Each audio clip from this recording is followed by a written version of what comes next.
So let's get into our topic today. And our topic is the importance of remote working and how to operate in a virtual world.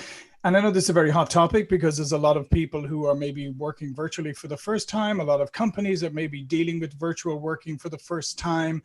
And so there's a lot of people who are learning things that maybe some of us have learned a long time ago.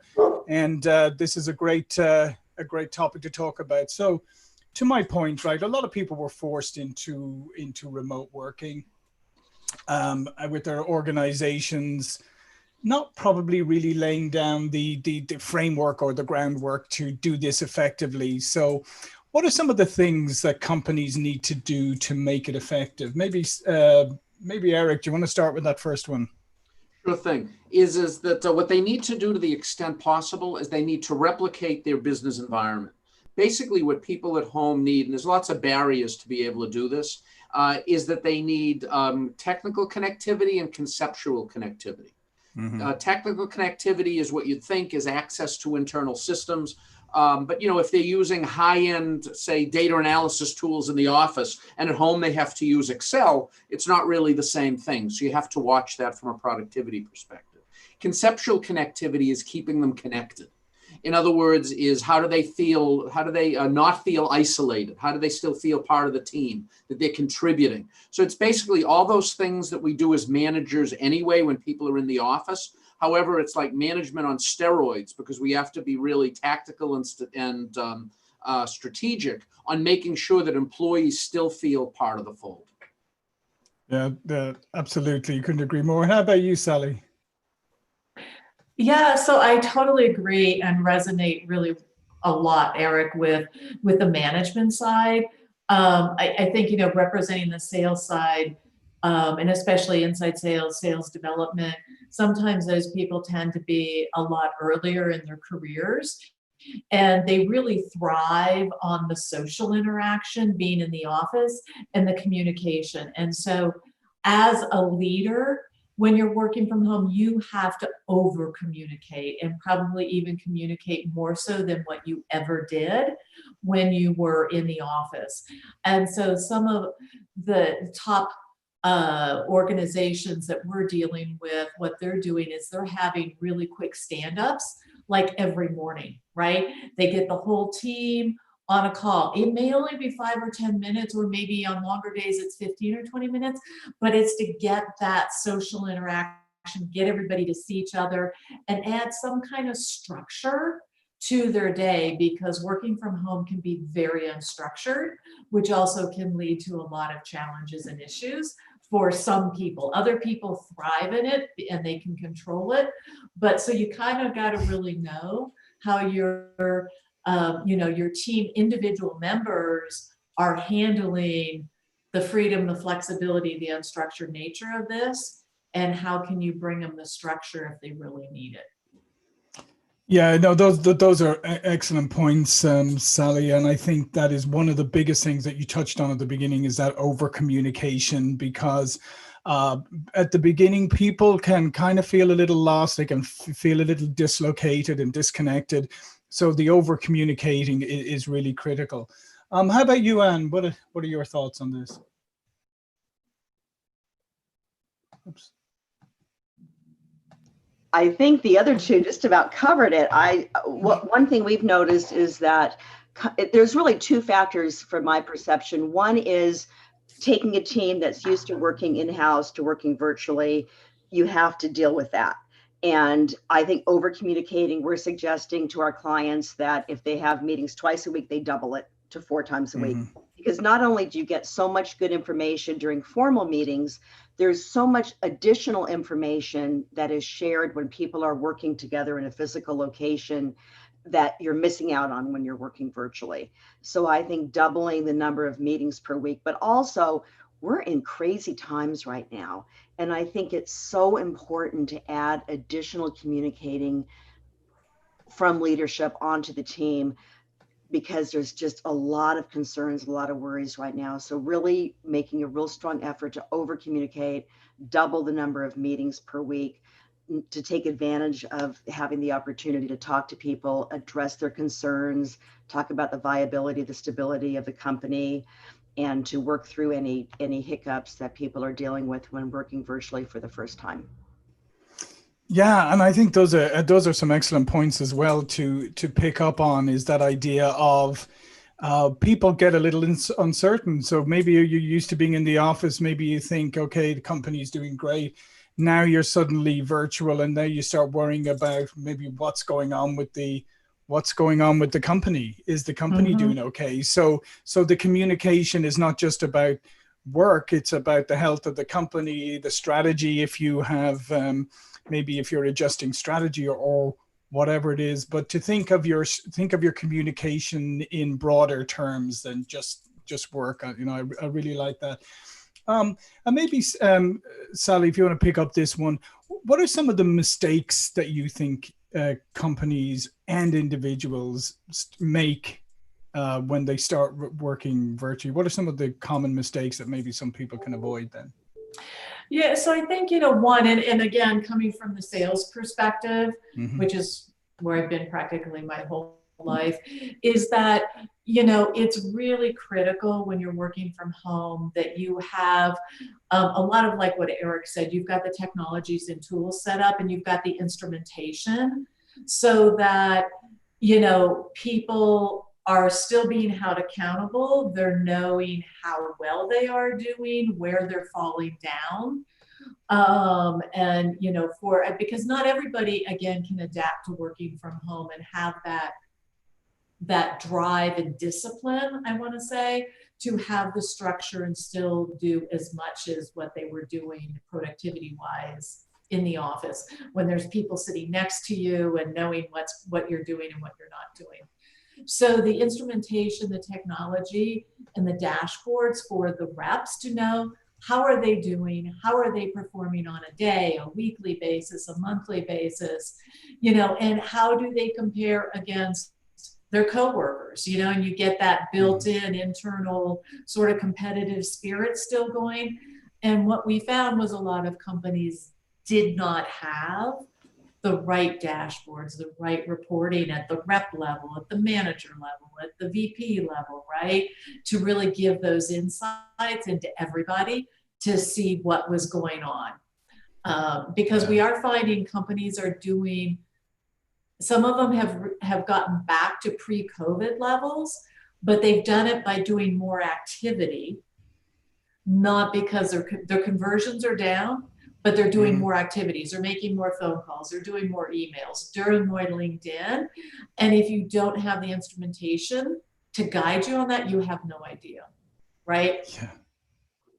Yeah, no, I think those are excellent points again, because I do think that suddenly the accountability may be overlooked because you just make assumptions, and it's an assumption that it's just a simple transfer from one to the other, as well as we know it isn't. And Eric, maybe what are some of the mistakes that individuals make when they start to work remotely? It's from an individual perspective, a lot of it is associated with trying to fit your work into your life. What I've, in talking to a number of people, basically, and I wish I could take credit for this quote, but somebody said to me, they said, "I'm not working from home, I'm living at work." And this person actually was in a managerial role, but still working from home. And what happened was he was burning out his staff, because he was one of these guys that says, "Oh, it's 11 o'clock at night. No one can go anywhere. I might as well email John." So, imagine, working from, say, at your desk from home from 7 in the morning to 7 at night and feeling guilty that you can't return an email at 11 o'clock. So I think that that's one of the issues for people to be able to properly separate their work life from their home life. A second is everyone thought this was going to be temporary. So as a result, they didn't properly set up their home offices to be efficient. Yeah. For those of us like Ann, you mentioned that you've been working virtually for a very long time. So, you got it down. You got the comfortable chair, you got the connectivity, you're in a room that has windows, and proper ventilation.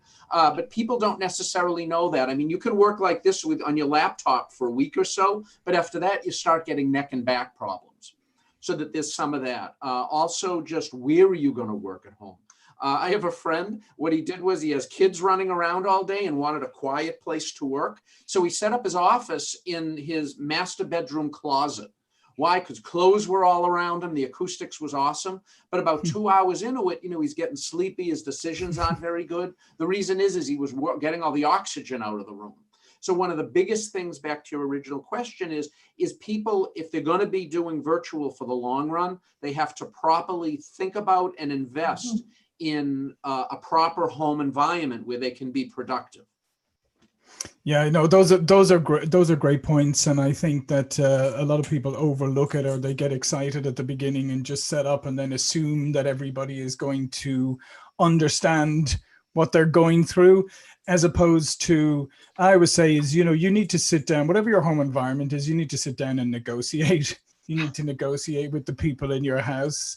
And I think the other thing that you touched on there too is this idea of work hours, right?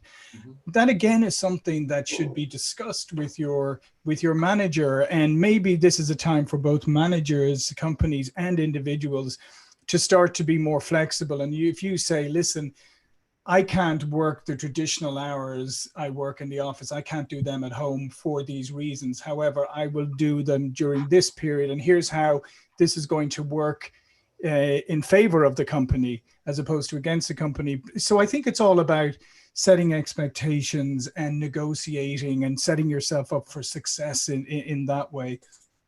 And what are your thoughts on this, Anne? I think everything that the guys said makes sense. I think it's the basics of management, inspect what you expect, hold people accountable, have tasks clearly outlined so everyone is very, very clear on what they're supposed to be doing on a daily and weekly basis. Yeah. So, and let's continue with you for a moment.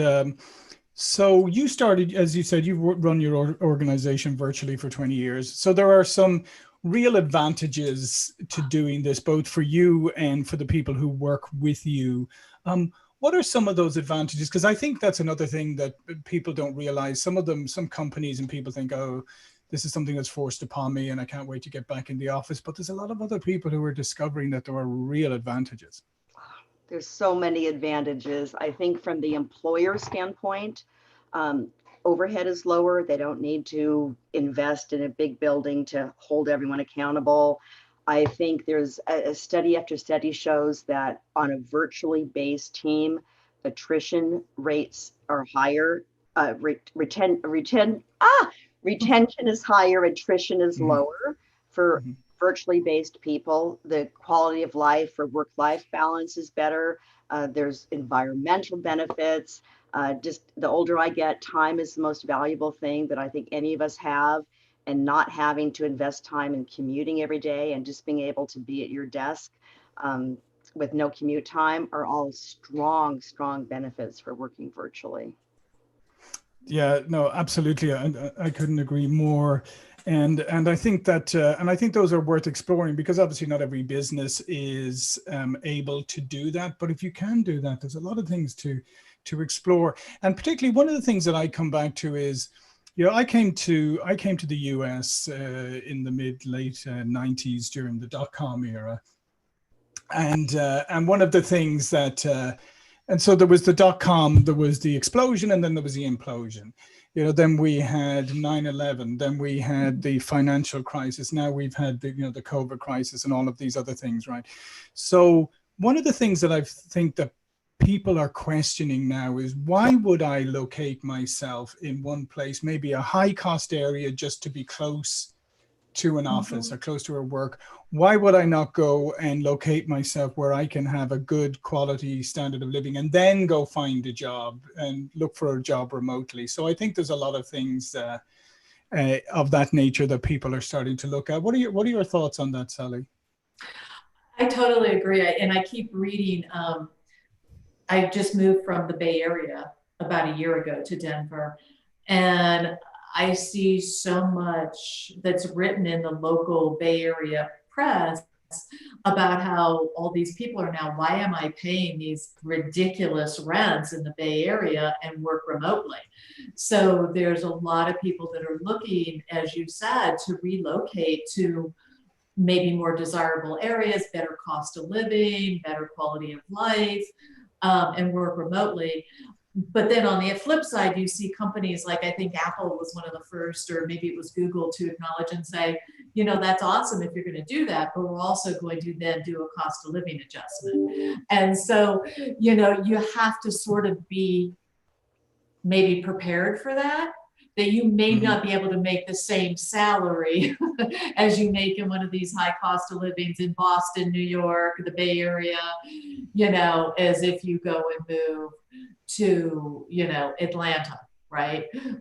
For instance. But again, it should all balance out, and then that's your you get to make the decision, right, as to what's right for you, as opposed to having the company make the decision for you as to, you know, where you should be located. Yeah, absolutely. And Eric, what about you from your point of view? What are some of the benefits for both the company and the employee? Well, I'll start with the company. A major benefit for companies is it widens their talent pool, is that they can hire people everywhere. So as a result of that, you know, is that particularly in what they call, at least in the technology circles, the war for talent, and I'm sure you've heard and seen that quite a bit, is that if you have to go to LA in order to get the person you need, go to LA. What's the difference? So I think that there's a lot of advantages for that. Also, I think actually, Owen might have said this, is that attrition is lower if people can work from home. So I think another big work advantage of it is what most people do is, let's say you have a 45-minute commute to work and, you know, to and from. That's an extra hour and a half a day. Well, even if the employee splits it with you and gives you, you know, like the morning commute as extra work, more work is being done. You know, there's also the financial advantages and so on. You know, from a personal advantage of working at home. And, you know, there are disadvantages of it too, particularly, you know, if you're an introvert versus an extrovert, do you feel better with people or working alone? You know, there's career advancement issues which have to be handled, you know, like if I'm working from home, will I ever get promoted? Does anyone know me? There's that side of it. But the advantages of it are, well, I have a much shorter commute. You know, I was joking with someone the other day that I have a really long commute. You know, I have to, you know, when I wake up in the morning, I have to go from the bedroom to the bathroom to the office. And yesterday I had a major detour. I had to go downstairs to get coffee before going up to my office. So, you know, there's all of that kind of thing. I think another advantage, which a lot of people, you know, I'm going to say I'm a grandfather. Both my kids have kids. And they're getting to spend so much more time, even though it's tougher, you know, is that, you know, with both parents working and two little kids running around because there's no daycare and any of that, they have to coordinate it. But I think they're going to look back at this and say, wow, I get to spend so much more time with my family, even though it was a lot more hectic. Some of it, I don't know who it was. It wasn't me, but I heard a dog bark. Somewhere. I don't know, was it you, Sally? Is that nobody cares. In fact, what I've seen is that sometimes you're working and say someone's cat jumps up on the desk and looks directly into the speaker. All it does is it humanizes us as people and lets others see us as we are, which I think is just an advantage, because the better you know people, the higher the level of trust, the higher level of, well, everything that goes along with that in the workplace. No, absolutely. All fantastic points there. And yeah, I've seen a few cats and dogs and everything else in between. And it's interesting. I've even been introduced to some people's children, which has been nice. I mean, it's all nice. And I think it is.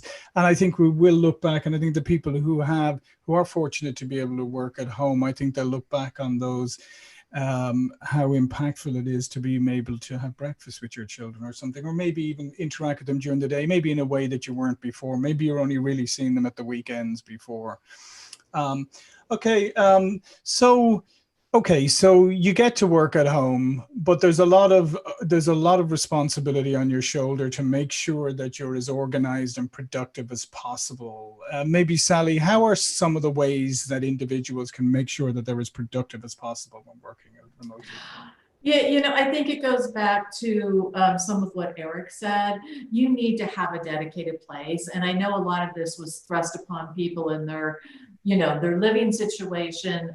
They may not have that dedicated place, but they've got to work to try to create it. I was talking to a gentleman last week that was actually in his garage, right? That was his quiet place, away from the kids and everything, and where he could have that time. So you have to, whatever works for you, you've got to make that. And, you know, I love the idea. We used to tell people to do this even when they were in the office, put up do not disturb signs. You know, when you've got that time, block out that key time, whether you're prospecting or you've got sales calls scheduled or meetings where, you know, you put caution tape all around you or whatever, so that your family knows, okay, we got to be quiet. We got to stay out of their way. This is not interruptible time. And this goes back to the negotiation, John, that you talked about too. You've got to negotiate those times and sit down with your family and say, you know, there are going to be times I can't have flexibility during the day. Other times I can. And, you know, that's got to be, it's almost like you've got to create that SLA or contract with your family, like you do sometimes with other teams within the company. You got to be able to do both. And I think just being mindful, this is not a time when, hey, you know, I can go grocery shopping for hours or go shopping, you know, and have fun. I mean, you do have to be disciplined about these are going to be how I'm going to work. Of course, exceptions apply. And I think for some of us that it just kind of comes natural. I do think you have to be careful about not overdoing it because, you know, I work way more working from home than I do from the office. And so now I do have a formal office where I can just shut my door at night when I'm done. And it's like, okay, my office hours are closed. And other times you need it, but you've got to have that, you know, that understanding as opposed to those that are just like, hey, I'm going to go out and, you know, go skiing because I can and nobody knows what I'm doing. I mean, every once in a while that's fine, but it can't be the norm. No, and I think that's it's an excellent point. And again, it kind of comes back to what we were talking about earlier in the communication, because I think one of the first things that you need to establish is the trust factor. And otherwise, if you don't, then you'll naturally, you know, some people, we're naturally suspicious as human beings often, and you think, oh, I bet you they're not working as much as they can be. So, and then if you call that person and they don't happen to pick up or they're not there immediately and it's a while, then you start to, you know, be a little suspicious. So I always say, like, just be really upfront and honest and communicative. And then if you say in the middle of the day to your boss, listen, I need to go for a half an hour to take care of something. I'm going to leave now and then I'm going to be back at this time. Then you build the trust factor, right? So the person knows, okay, if you're not going to be there, if you have to take care of something, I understand you're at home, so you can. That's fine. It's just about building that trust. And one other thing I just add is I think there's going to be a change in behavior going forward, because I think when people in the future go looking for accommodation or houses or whatever, instead of just saying I want three bedrooms and 2 bathrooms, they're going to be saying I need 3 bedrooms, 2 bathrooms and a dedicated office. Yes. Or they're going to say, this apartment, where am I going to find the dedicated space? Or if you, and also if you're going to be moving in with a roommate, is like, am I going to be moving in with the guy or the gal who's the aspiring heavy metal guitarist, or maybe an aspiring writer would be better. So what are your thoughts on personal accountability, Anne? I think it's the same as always. I think one of the huge benefits of working virtually is the flexibility. But you gotta stay on task. And from my perspective, as long as someone gets their work done, I don't care when they get it done. And I think as long as the manager shares the expectations and really, again, inspects what they expect, it really doesn't matter what hours they're doing it, as long as they're getting it done. And I think when someone is newly working in a virtually based role, to take extra care to really monitor their productivity and just see. And, you know, some people are better at that than others. And we've been talking to clients lately about when they're interviewing to utilize some of the amazing behavioral interviewing technology available these days, like predictive indexing and stuff, where one of the biggest things that they're testing for is self-motivation, because that's something that a lot of companies never had to do before, because they had people in their office and they were right there. But I think that's a very important skill set that companies need to pay attention to when they're hiring people to be working remotely these days, because some people are better at that than others. It's a great point. And one of the things, though, that I would say, I think it depends on what your team does and what their function is. You know, if you're a developer, you can code at midnight, you can code at 2 a.m. If you're in sales, you don't really get a lot of good results at midnight or 2 a.m. So, you know, yeah, there is some flexibility, but you know, you have to make sure, based on what the activity is that you need to do and what you're trying to do, that you know, you're available during those Sure. In terms of hours. You know, you can do PowerPoints late at night. Absolutely. You can do your sales presentations. Create verbiage. You can, I mean, there's Yes. so many things you can do that are flexible hours that. Yeah. But you know what I love what you just said there is that earlier is that idea of assessing for self-motivation, because you're right, because there's so many there's so many things that you can teach people to do, and then there's a couple of them that you absolutely can't. I always say is hard work. You can't teach people hard work. That's either something that's inherent in you or not.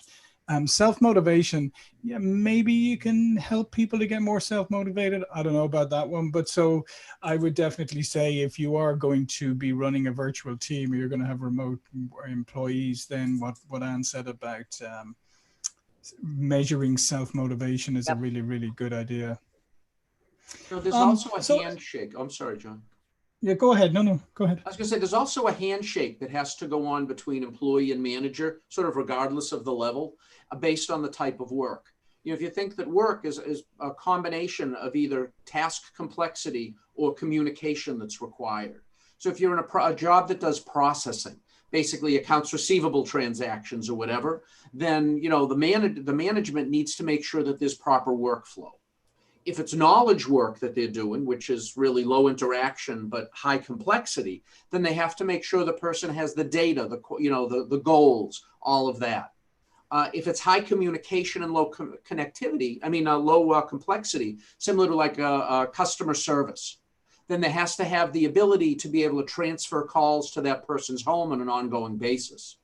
And then the fourth, if it's high complexity and high interaction, which would be collaboration, then from there, they have to have the ability to not only have quiet time in chunks to be able to do their research, their analysis, their PowerPoints, whatever it might be, but also on demand have access to all the other people that are working on it to be able to do brainstorming.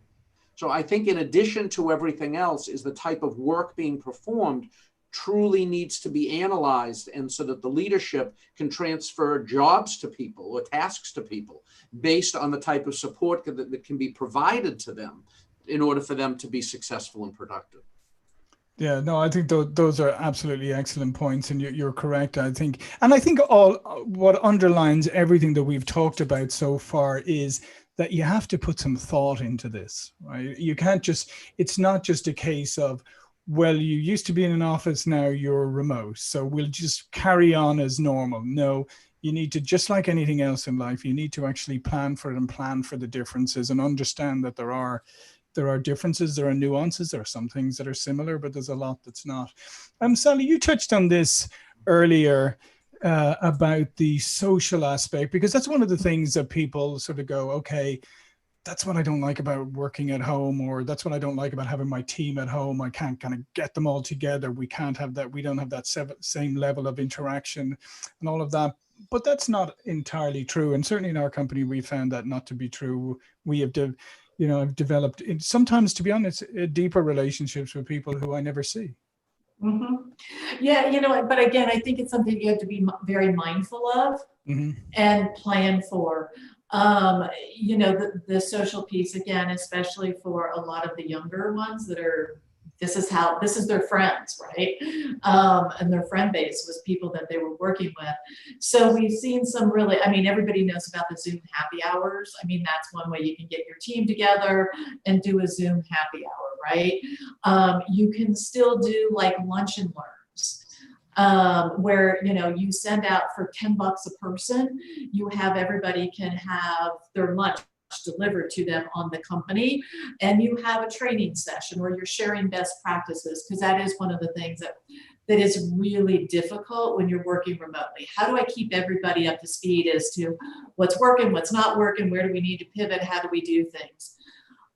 We've seen some great examples. I heard one from a good friend of mine, Lori Harmon at NetApp, where one of her reps did this for prospects, but you could also do it for your team, is they did a virtual like poker night.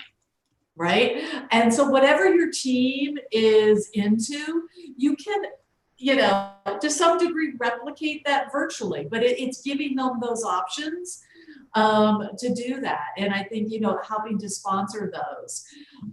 So, I think that, again, it's you have to plan a lot of this and you have to think about it.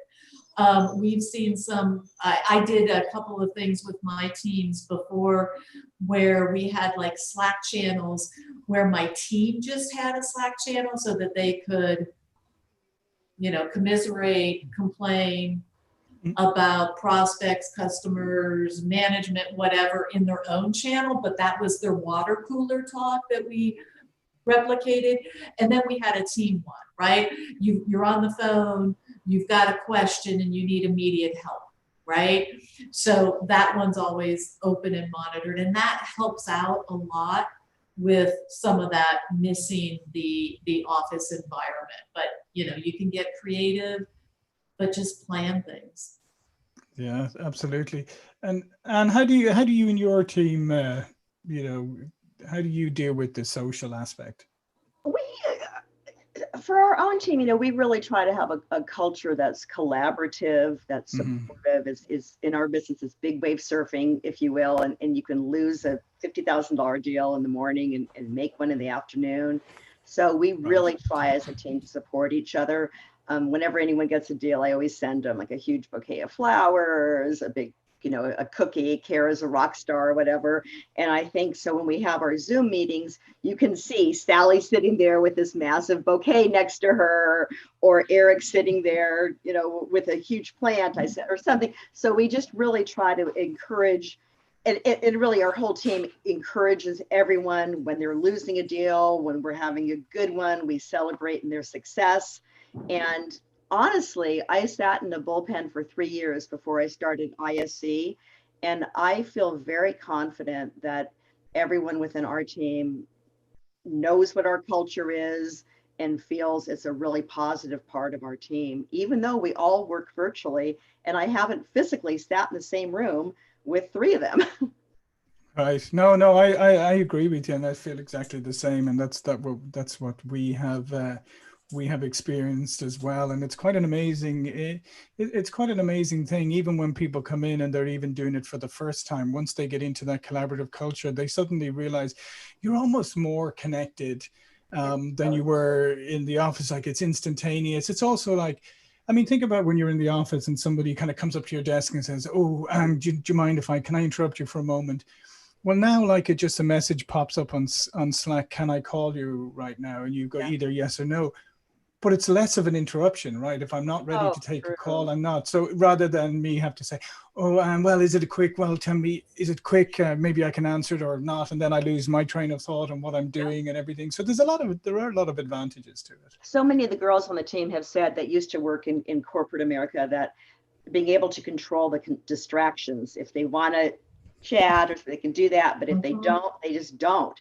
And you have so much more control over that. But for people that haven't worked virtually, I would say I have developed such close working relationships with people for years now that, again, I haven't met 3 of the girls on the team that have worked with me for 10 years, and 2 of them live out of the country. And I've never physically been in the same room, but I feel so close to them. And being able to do this on a daily basis, you really do form good, close working relationships with people, and you can do that virtually. Yeah, absolutely. And Eric, your point of view on this? Is that I see that needs to be brought up is there's a potential danger. Working at home is great, and so on, but there's the potential of those who can and those who can't, and ending up companies dividing into 2 cultures. Like every day when you go into the office, you say hi to the security guard at the front desk.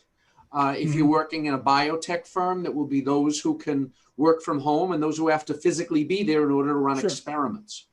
So I think one of the things that companies really need to pay close attention to is that they don't end up with two cultures. You know, a beautiful one like Ann's talking about here, where everyone virtual gets to know each other. You get to know their dogs and their kids, you know, and, you know, they can be on Slack channels, as Sally said.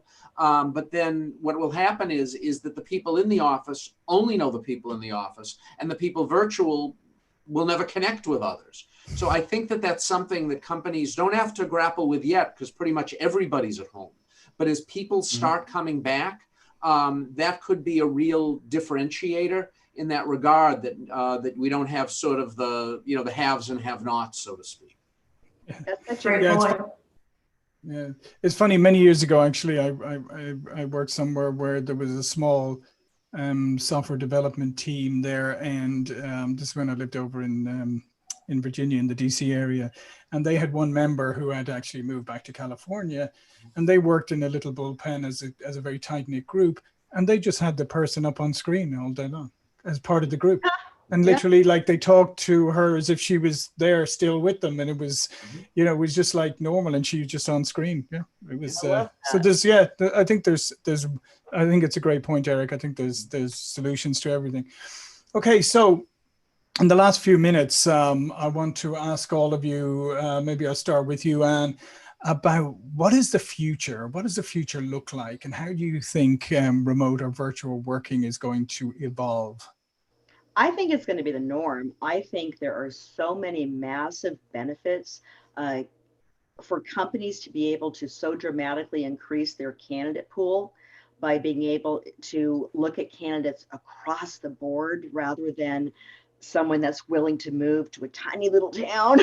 There's so many benefits from it, from lower overhead to dramatically increased candidate pool to higher retention. I honestly think that it's going to be the norm, and companies are going to be embracing it moving forward, in that when this thing resolves itself, which will hopefully be sooner rather than later, they're going to be much more open. We've had clients that for years and years have always dug their heels in the sand and said they needed to have someone come into the office every day, and they were in an extremely expensive area like Sally had, you know, like San Francisco, DC, Manhattan. And having those companies opening up and seeing how this is working, they're embracing it. So I think the norm is going to be allowing people to work virtual in many, many roles. Yeah, and as you said, it'll be interesting for, as recruiters, you know, for you, that the more and more it's going to be different types of things that you're going to be looking at than perhaps you looked at before. Oh, not, you know, there's so many times when a company's based in a high cost of living area, and getting someone that can't afford to live there is a challenge. And then opportunities in tiny little towns where people don't want to live there. It's really changing the landscape of recruiting, because we have a much, much bigger pool to fish from. Yeah. Or as you say, moving to a tiny little town, or if you move to the Bay Area, moving to a tiny little apartment in a big town. Exactly right. Or a room. Yeah. Or a room that costs as much as a house in the tiny little town. Yeah. Exactly right. How about you, Sally? What do you see as the future? I agree. I think that we're going to see just a huge change. And, you know, it's going to open up some doors for some things, and it's going to close doors for some things. And, you know, I'd be really concerned if I was in commercial real estate right now. Sure. You know, in areas, I think one of the challenges that we do have to solve, I have talked to so many people during this that started new jobs during the pandemic, and they haven't been able to go on site and meet anybody, yet they're talking to everybody every day, and they feel a big disconnect with the company.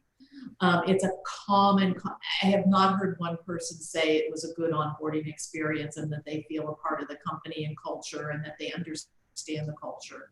And so I think that there is an opportunity there, whether it's technology or something else, that we really, you know, there's room for big improvement on how do you onboard somebody, or not just somebody, but now we're talking about doing these things in volumes, not one at a time. You know, it's different if you've got 10 people versus you've got thousands of people.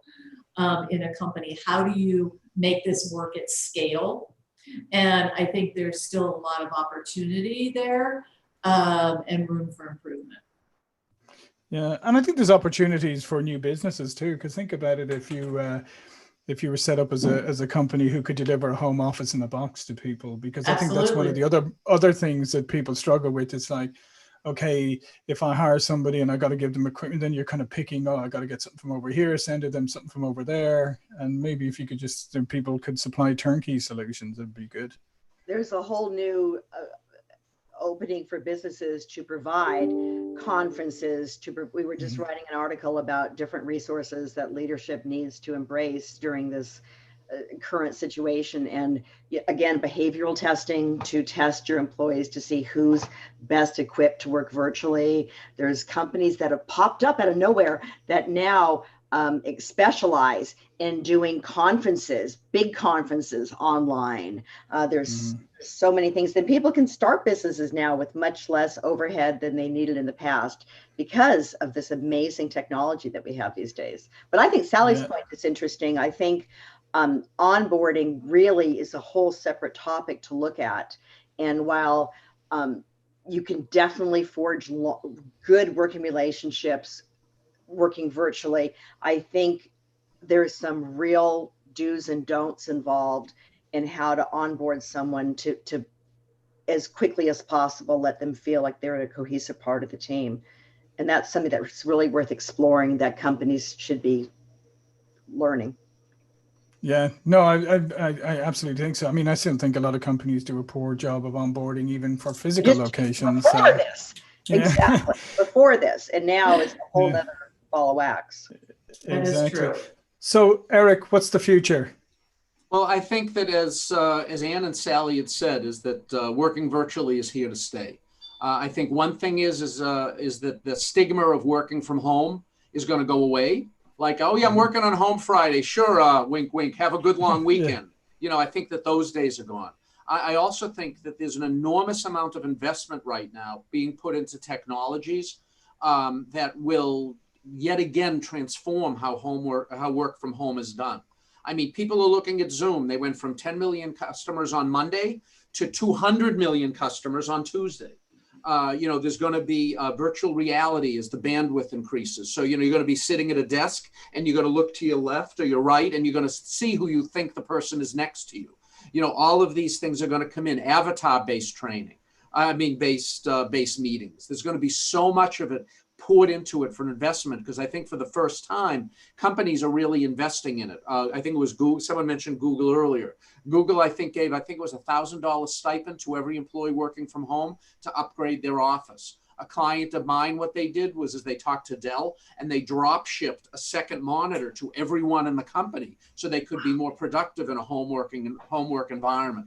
So it's here to stay. It's going to become part of everyone's, I think, strategic plans. And just one last thing I'll say, and I can't tell you the industry or the company because you'll know why when I say this, but what they said is that they did some analysis and realized that their three major competitors are going to require people to come back to the office. What they want to do is they want to go 100% virtual, and they're going to use it as a hiring tactic to hire people away from their competitors. Very cool. Yeah, Absolutely. Yeah. I think it's going to be hard to get employees to go back into the office once they've tasted the freedom and the flexibility of working virtually. Agreed. Yeah. I think the ideal is a combo. 2 or 3 days on site and 2 or 3 days at home for a lot of the younger generation. My daughter has worked remotely for the last year, and there's a lot she loves about it, but she really would love to be able to be in an office and meet those people and have that camaraderie. And then there's some other things you can do on that note, though, Sally, as well, is that if you want to run a completely virtual organization and maybe you do have a couple of younger people who don't like the idea of working at home, shared workspaces is a great solution to that, where you can just pay for them to have a shared space at one of those, whatever it is, WeWork, or whatever it is, facilities, where they can actually interact. They can get to know other people. They can have that kind of social aspect. It may not be with their work colleagues, but it is with work colleagues, if you like. Yep. And so John, there are ways around it. to your point and Sally's point, they're doing the equivalent, I think they're calling it hoteling with companies, is that instead of having 5 floors in a building, they'll have 2. One with those people who have to come in all the time, and the others, if you want to be in the office on Thursday and Friday, reserve a room. So smart. Or a cube or an office, I should say. But so that they're going to be able to shrink the footprint, but still allow people, as Sally said, there's a lot of people who just like going to the office, the regiment of it, the getting up, the commute, et cetera, and so on. Yeah, no, absolutely. But, and I think that's where we're going to get more and more creative going forward, but it's an exciting time. And certainly I think it's a great thing for locations across the country where maybe places that have become depopulated, maybe will become repopulated and maybe more vibrant. If you want, as you say now, if you want to go back to a small town or something, well, you have the option to go back maybe in a way that you wouldn't have had before. So I think maybe the social impact of this may be something very, very positive for the long run. Totally agree. All right. Well, listen, this has been fantastic. Before we go, though, I'd just like each of you to spend just a couple of moments telling people where they can find out more about you and your organization. Maybe Eric, if you want to start. Okay. Again, my name is Eric Bloom. I can be found at officeinfluence.com. If you look me up on LinkedIn or Google my name, you'll either get me or a really cool looking rock star. If you see the cool looking rock star, I'm the other guy. But anyway, if you go to officeinfluence.com, you'll find me there. You'll see we have executive coaching. I do keynote speaking. We have assessments that we do similar to predictive index that you've mentioned. It's complementary to it and so on. So again, I'd like to say to John, just thank you so much for having me, and it's been a pleasure sharing the stage with both Sally and Ann. Yeah, fantastic, Eric. Thank you. And Sally. Yeah, so you can find me at Sally Duby on LinkedIn, on Twitter, on Instagram, or you can go to bridgegroupinc.com, where we have a whole bunch of resources, research, access to the book that our CEO and sales guru Trish wrote. And please reach out. Would love to hear from everybody. And again, thank you so much. It was great meeting you, Ann and Eric, sharing the stage as well. Always great to see you, John. Yes, thank you. Thank you. Absolutely. And Ann. Hi. You can find me on LinkedIn, Ann Zaslow-Rethaber. Again, the company name is International Search Consultants. Our website is iscjobs.com. And am always available to help strategize hiring managers on their ideal candidate profile. We can help candidates on their ideal opportunity. And I'm always very responsive to email and phone calls. All right, that's fantastic. Well, listen, thanks all three of you for joining us. Some phenomenal information here. The replay will be available pretty much instantaneously on YouTube as well. I would encourage people to review it, look at the great insights and share with other people. So we'll see you all for another great panel discussion.